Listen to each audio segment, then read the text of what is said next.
तर राज्यातील अनेक जिल्ह्यांमध्ये अवकाळी पावसाने जोरदार हजेरी लावली। तर गेल्या 4 ते 5 दिवसांपासून अवकाळीचा जोर दिसून येतोय। अनेक ठिकाणी विजांच्या कडकडाटासह अवकाळी पाऊस झाला। अचानक आलेल्या अवकाळी पावसाने उष्णता कमी झाली असली तरी शेतकऱ्यांच्या आंबा, डाळिंब आणि इतर फळबागांचं आणि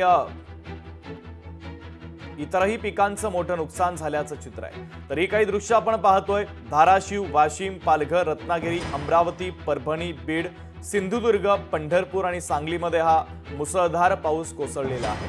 अनेक ठिकाणी झाडं देखील उन्मळून पडली, त्यामुळे वाहतूक व्यवस्था ही विस्कळीत झालेली होती। केळी पिकांचं धाराशिवमध्ये मोठं नुकसान झालेलं आहे। तर वाशिममध्ये अचानक पाऊस आल्यानं नागरिकांची तारांबळ उडाली। पालघरमध्ये शेती पिकांचं अर्थातच मिरची पिकांचं मोठं नुकसान झालेलं आहे।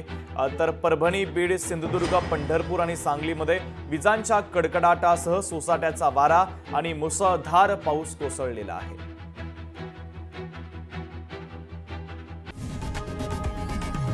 लोकशाही मराठी ऐका, पहा, जागरूक रहा।